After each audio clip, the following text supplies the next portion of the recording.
Shalom, salam kasih dalam Kristus. Jumpa lagi dalam Abraham Message. Tema kita saat ini adalah sulit mana ikut dunia atau ikut Yesus Kristus. Nah, mari Bapak Ibu, kalau kita sering mendengar kan gitu, banyak orang berkata, waduh susah untuk ikut Yesus Kristus. Atau sepertinya, aduh berat atau mustahil lah untuk ikut Yesus Kristus. Tapi saya mau mengajak Bapak Ibu kita renungkan. Yuk kita renungkan, kita coba kita perhatikan kehidupan orang-orang di dunia, termasuk kehidupan kita ini. Justru setelah kita menjalani kehidupan di dunia ini yang kalau kita serupa dengan dunia, sulit ikut dunia Bapak Ibu. Sering kita mendengar pernyataan-pernyataan orang, dunia mengatakan untuk kita memenuhi segala keinginan kita, kepala jadi kaki, kaki jadi kepala. Nah, ini menandakan bahwa orang dunia itu harus seperti itu ya. Jadi sangat sulit untuk memenuhi segala keinginan-keinginan kita, keinginan-keinginan daging kita, keinginan-keinginan dunia ini.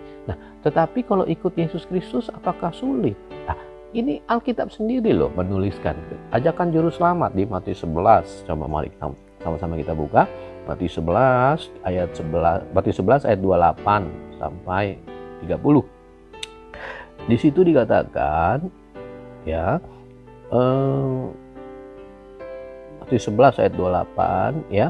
Marilah kepadaku semua yang letih lesu dan berbeban berat, aku akan memberi kelegaan kepadamu. Nah, ini orang-orang dunia itu letih lesu berbeban berat. Jadi katakan di 29-nya, pikulah kuk yang kupasang dan belajar padaku karena aku lemah lembut dan rendah hati, jiwamu akan mendapat ketenangan.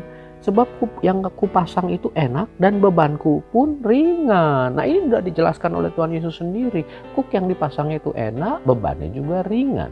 Tapi manusia nggak mau. Kenapa? Karena manusia masih hidup dalam daging, tertipu lagi juga oleh iblis.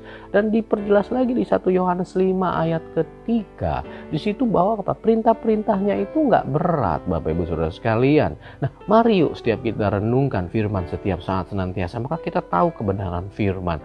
Dan ketika kita melembutkan hati, kita mau hidup di dalam tuntunan Roh Kudus, dalam pimpinan Roh Kudus, maka segala apa yang sudah diperintahkan, ajaran-ajaran Kristus dapat kita lakukan dalam kehidupan kita. Manusia yang hidup di dalam Kristus tentu hanya mencukupi kebutuhan, bukan lagi keinginan-keinginan. Banyak yang sudah dikasih tahu oleh Yesus Kristus, petunjuk-petunjuknya. Matius 6, 25-33 dikatakan adalah tubuh dan hidup yang paling penting. Ya, jadi asal ada makanan dan pakaian itu cukup. Rasul Paulus juga menegaskan 1 Timotius 6 ayat 8. Tetapi kalau manusia yang tidak merenungkan firman, mereka hidup serupa dengan dunia, maka mereka banyak sekali keinginan-keinginan dunia yang akhirnya menjerumuskan manusia itu ke dalam berbagai banyak dosa. Nah, sehingga manusia jadi hidupnya dengan letih lesu beban berat. Tetapi kalau kita ikut Yesus Kristus, maka kita tahu kebenaran firman dan kita tahu bahwa kita menumpang di dunia ini.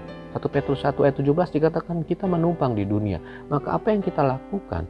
Tentu kita lakukan apa yang sudah diajarkan oleh Yesus Kristus. Mencukupi kebutuhan, asal ada makanan dan pakaian cukup. Nah, maka dari itu Bapak Ibu, semua sudah diajarkan oleh Yesus Kristus. Maka kita tidak akan berbeban berat, tidak akan letih lesu. Hidup kita tidak akan terlilit hutang semakin besar. Tapi apa yang ada pada kita cukupi kebutuhan, kita melakukan semuanya untuk Tuhan. Sampai kita mengakhiri dunia ini. Dan anak-anak kita ajarkan firman Tuhan, kita ajarkan Injil Kristus. Supaya mereka memiliki iman yang kuat di dalam Yesus Kristus. Sehingga dia tidak terombang-ambing oleh dunia. Bukan lagi yang kita wariskan hal-hal dunia, harta, kekayaan, dan sebagainya. Karena itu semua akan hilang, akan binasa. Dikatakan Yesus Kristus di Matius 16 ayat 26, buat apa memiliki dunia tetapi tidak ada pengganti nyawa bagi kita.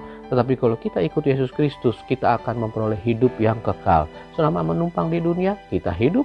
Tapi setelah berakhir di dunia ini, roh kita akan dihidupkan oleh Allah. Nah, mari Bapak Ibu Saudara sekalian, maka setiap kita harus merenungkan firman. Maka kita tahu kebenaran firman itu, sehingga kita dapat lakukan di dalam kehidupan sehari-hari kita. Yuk jangan tunda-tunda lagi.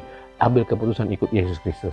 Karena ikut Yesus Kristus itu, sebagaimana tadi di Matius 11 ayat 28-30, itu yang dipasang kuknya oleh Yesus itu ringan, enak, dan kita semua tidak akan berbeban berat, lemah letih lesu, tetapi kita akan damai sejahtera sukacita karena Yesus Kristus ada di dalam kehidupan setiap kita. Salam dari kami, Roh Kudus menyertai. Shalom.